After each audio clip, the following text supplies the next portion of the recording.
নমস্কার দিদিরা, আপনাদের সকলকে লার্ন উইথ নার্গিস আইসিডিএস চ্যানেলে স্বাগতম।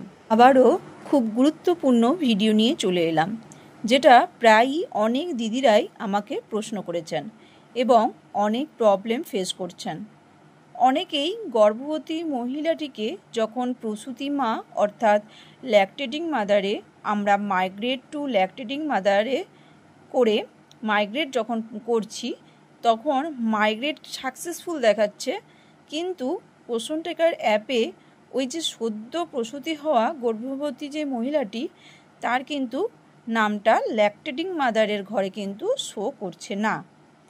আবার কোনো মা গর্ভবতী থাকাকালীন অন্য কেন্দ্রে চলে যায়, তারপর পুনরায় প্রসূতি হওয়ার পর নিজস্ব কেন্দ্রে এসে তাকে মাইগ্রেট ইন করলেও ল্যাকটেটিং বা প্রসূতি মায়ের ঘরে কিন্তু তার নাম আসছে না। প্রসূতি মায়ের জায়গায় বা ল্যাকটেটিং মাদারে কিন্তু তাকে আর নিয়ে আসা যাচ্ছে না। তো অনেক দিদিরাই কিন্তু এই পোষণ টেকার অ্যাপসে এইগুলো কিন্তু ফেস করছেন। তো চলুন দিদিরা, আমি এই সম্বন্ধেই আপনাদের কাছে আজকের ভিডিওটা তুলে ধরার চেষ্টা করছি। তো প্রথমেই আমরা পোষণ টেকার অ্যাপসটা ওপেন করে সরাসরি বেনিফিশিয়ারিতে ক্লিক করলাম। বেনিফিশিয়ারিতে ক্লিক করার পরই আমরা কিন্তু প্রেগনেন্ট ওম্যান, ল্যাকটেটিং মাদারের পেজটা এবং বাচ্চাদের পেজগুলো পেয়ে যাব। তো দেখুন, সবার প্রথমেই আমি যখন একটা গর্ভবতী মহিলাকে ল্যাকটেটিং মাদারে মাইগ্রেট করব, তখন আমাদের করণীয় কী? তখন কিন্তু আমরা কিছুক্ষণ অপেক্ষা করার পর ওই যে ওপরে দেখুন একটা রিফ্রেশ বাটন দেখতে পাচ্ছি, ওই রিফ্রেশ বাটনটা আমরা কয়েকবার কিন্তু রিফ্রেশ করব এবং সেটাকে আমরা 24 ঘন্টা কিন্তু অপেক্ষা করব, যে যখন আমরা ওই মাইগ্রেট টু ল্যাকটেটিং মাদার করব প্রেগনেন্ট ওম্যানটাকে, সেই প্রেগনেন্ট ওম্যানটা যখন ল্যাকটেটিং মাদারে পরিণত হয়ে যাবে এবং আমাদের যখন মাইগ্রেট সাকসেসফুল দেখাবে মাইগ্রেশন করার পর, তো তখন কিন্তু আমাদের 24 ঘন্টা অপেক্ষা করতে হবে। এরপর যদি 24 ঘন্টা পর আপনারা দেখেন যে সেই ল্যাকটেটিং মাদারের নামটা ল্যাকটেটিং মাদারের ঘরে আসছে না, তখন কিন্তু আপনাদের নিউ রেজিস্ট্রেশন ওই ল্যাকটেটিং মাদারের করতে হবে। তো কিভাবে আপনি নিউ রেজিস্ট্রেশনটা করবেন সেটাও কিন্তু আমি দেখিয়ে দিচ্ছি স্টেপ বাই স্টেপ একটু পরে। আগে আমি এই কোশ্চেনগুলোর একটু অ্যান্সার দিয়ে দিই আগে। এরপর বলা হয়েছিল যে কোনো মা গর্ভবতী থাকাকালীন সে অন্য কেন্দ্রে চলে যায়, আবার পুনরায় সে যখন প্রসূতি হয় তখন নিজস্ব কেন্দ্রে যখন ফিরে আসে তখন তাকে মাইগ্রেট ইন করলেও তাকে কিন্তু ল্যাকটেটিং মাদারে বা প্রসূতি মায়ের ঘরে তার নামটা কিন্তু আসছে না, এবং অথচ সেই মাটির নাম AWC মাইগ্রেশনে কিন্তু আমরা দেখতে পাচ্ছি।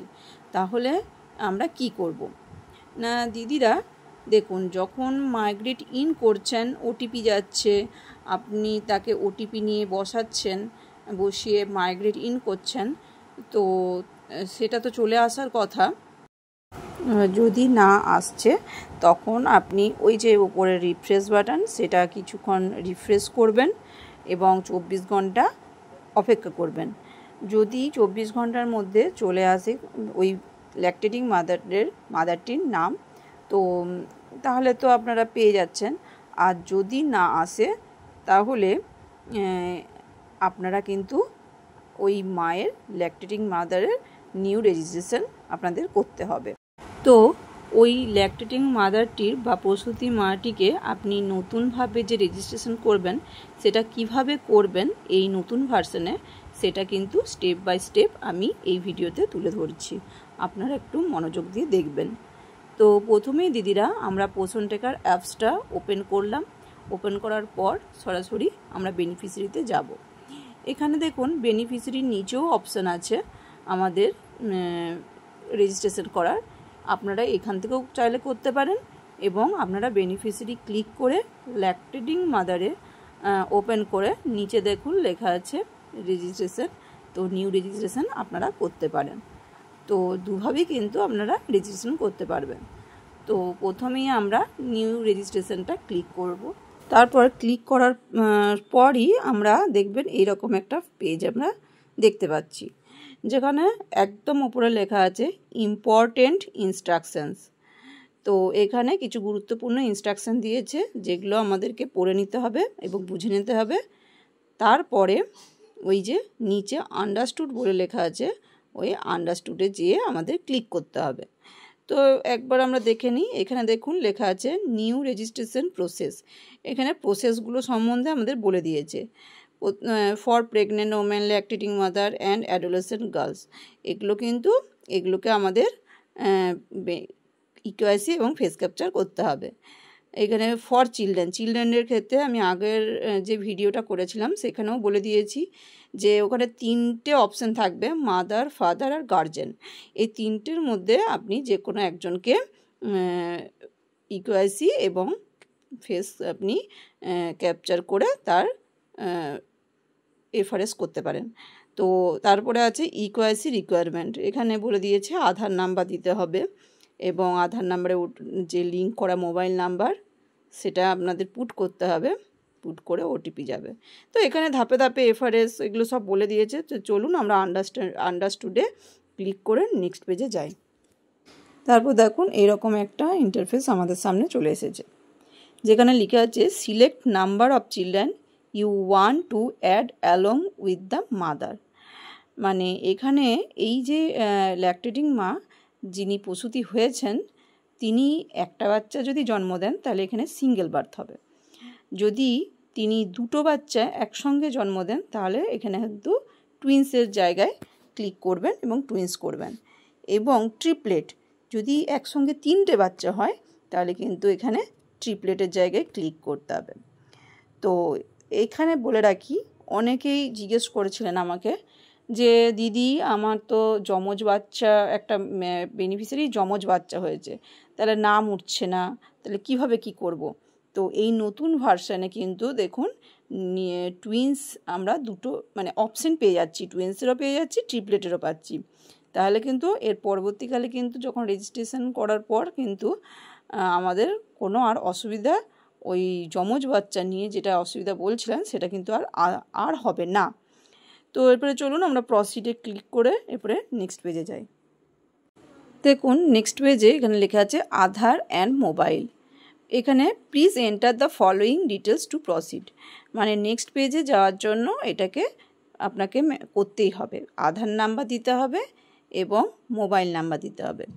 এখানে দেখুন যেহেতু আপনি মায়ের রেজিস্ট্রেশন করছেন, একটা ল্যাকটেটিং মায়ের রেজিস্ট্রেশন করছেন, সেহেতু আপনি এখানে আধার নাম্বারের সঙ্গে যে ফোন নাম্বারটা লিঙ্ক করা আছে সেটা দিতে হবে বা না দিতে হবে এটা কোনো মানে হয় না। আপনার আধার কার্ডের সঙ্গে লিঙ্ক করা মোবাইল নাম্বারটাও দিতে পারেন, কিংবা আপনি অন্য নাম্বারও কিন্তু এটা দিতে পারেন। এখানে আধারের সঙ্গে লিঙ্ক করা যে মোবাইল নাম্বার সেটা না দিলেও কোনো অসুবিধা হবে না, যেহেতু এটা রেজিস্ট্রেশন। এরপর আমরা ওই ল্যাকটেটিং মাদারের আধার নাম্বারটা কিপ্যাডের সাহায্যে লিখলাম এবং মোবাইল নাম্বারটা কিপ্যাডের সাহায্যে লিখে নিলাম। এরপরে দেখুন এখানে প্রসিড বলে লেখা আছে, এই প্রসিডে আমরা ক্লিক করলাম। এরপর প্রসিড করার সঙ্গে সঙ্গে দেখুন এরকম একটা পেজ আপনাদের সামনে খুলে যাবে, যেখানে লেখা আছে মোবাইল অথেন্টিকেশন। এখানে এই যে আমরা ফোন নাম্বারটা মায়ের দিলাম ল্যাকটেটিং মাদারের, সেই নাম্বারে কিন্তু একটা ওটিপি পাঠাতে হবে এবং মোবাইলটাকে ভেরিফাই করতে হবে, মোবাইল নাম্বারটাকে। তাহলে এখানে দেখুন নিচে লেখা আছে রিকোয়েস্ট ওটিপি, এখানে আমরা ক্লিক করব। যখন দেখুন এখানে আমরা ক্লিক করব তখন কিন্তু ওই মায়ের নাম্বারে একটা ওটিপি, 4 অঙ্কের ওটিপি চলে যাবে। সেই ওটিপিটা আপনি মায়ের কাছ থেকে নেবেন এবং এই যে বক্সগুলো আছে এই বক্সকে কিন্তু ওই 4টি নাম্বার ওটিপি আপনাদেরকে লিখতে হবে কিপ্যাডের সাহায্যে। তারপরে দেখুন এখানে নিচে লেখা আছে ভেরিফাই, এই ভেরিফাইটা আপনাদেরকে ক্লিক করতে হবে। তো আপনি যখনই ভেরিফাইটা ক্লিক করছেন তারপরেই দেখবেন এরকম একটা পেজ আপনাদের সামনে ওপেন হচ্ছে, যেখানে লেখা আছে beneficiary is eligible for registration. মানে এতক্ষণ ল্যাকটেটিং মাদার যিনি ছিলেন তার রেজিস্ট্রেশনের জন্য এলিজেবল উনি হলেন। এরপরে দেখুন লেখা আছে প্রসিড টু, একদম নিচে দেখুন প্রসিড টু ইকোয়াসি। এখানে এরপরে ইকোয়াসির জন্য এটাকে আমি ক্লিক করে প্রসিড করব। প্রসিড করার সঙ্গে সঙ্গেই এই যে মেরি পেহচান এই যে পেজটা আমাদের সামনে বেরিয়ে গেল। তো দিদিরা, যেহেতু আমি আগের ভিডিওতে এফআরএস এবং ইকেওয়াইসি এই দুটো সম্বন্ধেই আলোচনা করেছি ডিটেলসে স্টেপ বাই স্টেপ, তাই এই ভিডিওতে আমি আর লেন্দি করছি না বলে। তো এরপরে আপনারা কিন্তু ইকেওয়াইসি এবং এফআরএস করার পর দেখবেন একটা রেজিস্টার বলে অপশান পাবেন। এরপরে কিন্তু ওই যে ল্যাকটেটিং মাদার যার আপনি এফআরএস বা ইকেওয়াইসি করলেন তার কিন্তু রেজিস্টারটা এরপরে আপনি করতে পারবেন।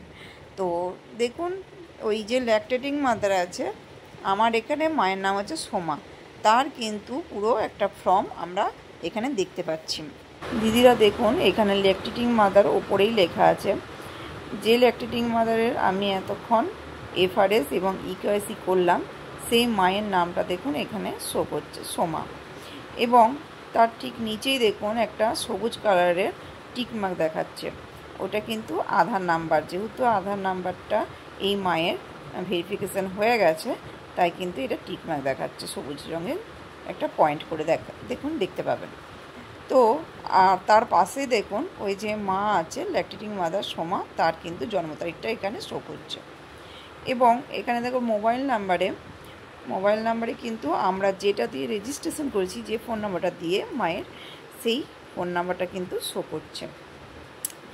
এখানে দেখুন নেম ইন ইওর ল্যাঙ্গুয়েজ, তার মানে ওই যে ল্যাকটেটিং মাদার সোমা, তার নামটা আপনি আপনার ভাষায় কিন্তু এখানে লিখতে পারবেন, নেম ইন ইওর ল্যাঙ্গুয়েজে।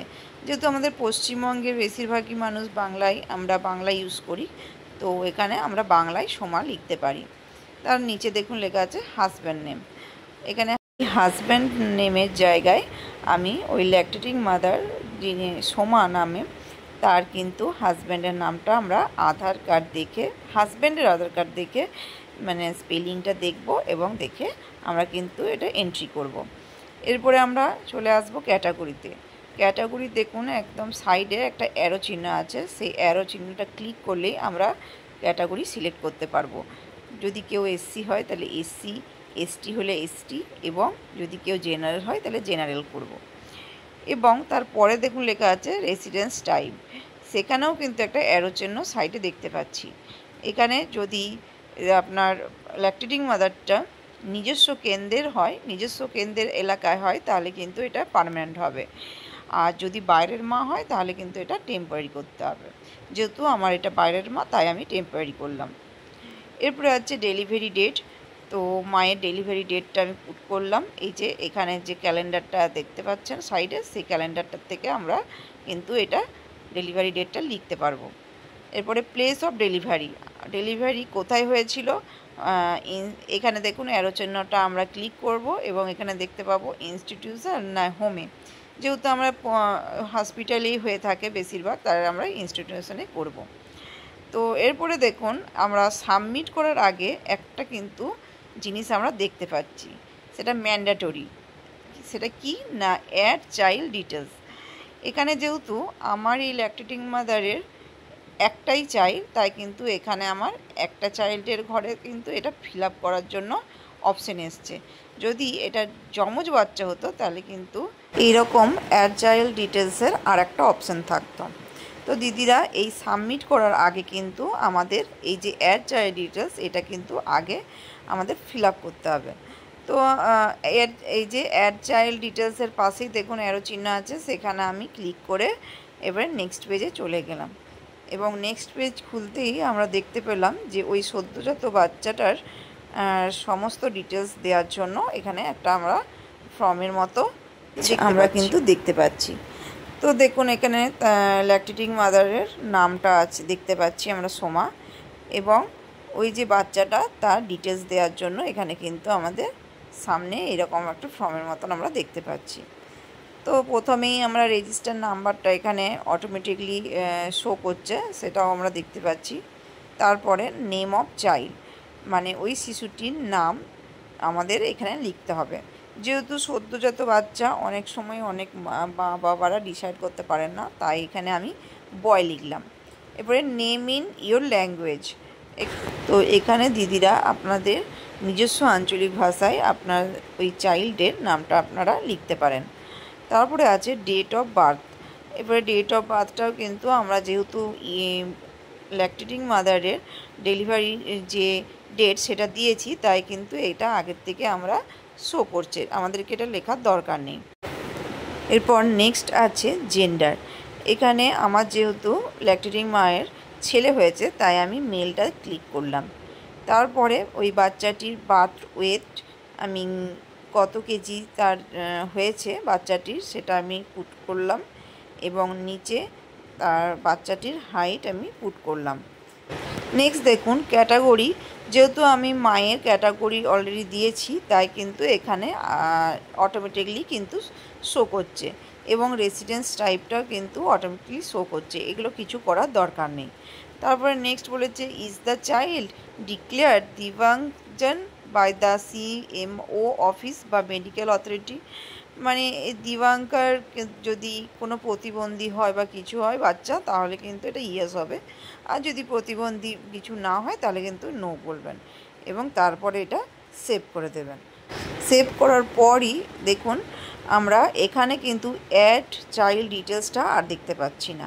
এখানে দেখুন আমি যেহেতু এখানে বয় নামে সেভ করেছিলাম, তাই বয়, মেল এবং তার জন্ম তারিখ কিন্তু শো করছে। এরপর দেখুন এখানে কিন্তু ডিলিটের একটা অপশান দেখতে পাচ্ছি, এবং তার পাশে একটা কলমের মতো দেখতে পাচ্ছি। এখানে আমরা যদি এই সদ্যজাত বাচ্চাটির কোনো কিছু যদি পরিবর্তন করতে চাই সাবমিট করার আগে, তাহলে কিন্তু এই কলমটা স্পর্শ করলেই আমরা পরিবর্তন করতে পারবো, এবং তারপরে আমরা সব কিছু ভালোভাবে চেক করে সাবমিট করে দিলাম। এরপর ওই যে ল্যাকটেটিং মাদার, তার এইটা পুরোপুরিভাবে রেজিস্ট্রেশন হয়ে গেল। দেখুন এখানে প্রথমেই একটা টিক মার্ক দেখতে পাচ্ছেন, তো তার মানে এখানে সাকসেসফুলি আমাদের রেজিস্টার হয়ে গেছে, এবং ল্যাকটেটিং মাদারের নাম সোমা, এবং তার বাচ্চার নাম যেহেতু আমি বয় দিয়েছি তাই বয় শো করছে। এবং দেখুন নিচে লেখা আছে বেনিফিশিয়ারি রেজিস্টার সাকসেসফুলি, মানে আমি এতক্ষণ ধরে যে ল্যাকটেটিং মাদারটাকে রেজিস্ট্রেশন করার চেষ্টা করেছিলাম সেটা সফলভাবে রেজিস্টার হয়েছে, এবং আমরা এটাকে ডান করে বেরিয়ে আসব। এবং কিছুক্ষণ পর আমরা কিন্তু ওই যে ল্যাকটেটিং মাদারের নামটা কিন্তু আমরা ল্যাকটেটিং লিস্টে, মাদার লিস্টে যেয়ে সার্চ করলেই পেয়ে যাব। তো দিদিরা, আপনাদের আর একটা কোশ্চেন শেষ করার আগে বলে দিই যে কোনো গর্ভবতী মহিলা যদি তার ইডিডি অর্থাৎ এস্টিমেটেড ডেট অফ ডেলিভারি, মানে ডাক্তারবাবুরা যে ডেটটা প্রসবের একটা আনুমানিক যে তারিখ সেটা দিয়ে থাকেন, সেই ডেট পেরিয়ে যাওয়ার পর প্রসব হলে সেই গর্ভবতী মাটির নাম কিন্তু অটোমেটিকলি উড়ে যাচ্ছে। তো আর কোনোভাবেই কিন্তু পোষণ ট্রেকারে তার নাম তোলা যাচ্ছে না। তো হ্যাঁ দিদিরা, যদি ইডিডি গর্ভবতী মহিলাটির ইডিডি পেরিয়ে যায়, তাহলে কিন্তু এখন তার নামটা কিন্তু অটোমেটিকলি পোষণ ট্রেকার থেকে উড়ে যাচ্ছে, এবং তা কিন্তু আর কোনোভাবেই ল্যাকটেটিং হলেও কিন্তু রেজিস্ট্রেশন করা যাচ্ছে না নতুনভাবে। তবুও অনেকের আবার শুনেছি যে রেজিস্ট্রেশন হয়েছে, তবুও আমি বলবো যে নিউ রেজিস্ট্রেশন করে ল্যাকটেটিং মাদার যখন হবে তখন ল্যাকটেটিং মাদারের নিউ রেজিস্ট্রেশন করে আপনারা চেষ্টা করবেন। যদি না হয় তাহলে কিন্তু আপনাদের বেবিটাকে আপনারা 0 থেকে 6 মান্থের ঘরে তাদেরকে কিন্তু এন্ট্রি করে নেবেন, এবং যখন তারা 6 মান্থ হয়ে যাবে তখন থেকে তারা কিন্তু HCM কিন্তু পাবে। তার আগে কিন্তু ল্যাকটেটিং মাদারের যদি নাম না ওঠে তারা কিন্তু HCM পাবে না। তো দিদিরা, এখানেই আমি শেষ করছি। অনেক কিন্তু এটা বড় হয়ে গেল ভিডিওটা, তার জন্য সরি, কিন্তু বোঝানোর জন্য এটা একটু ডিটেলসে তা একটু লেন্দি হয়ে গেল। নমস্কার, ভালো থাকুন, সুস্থ থাকুন।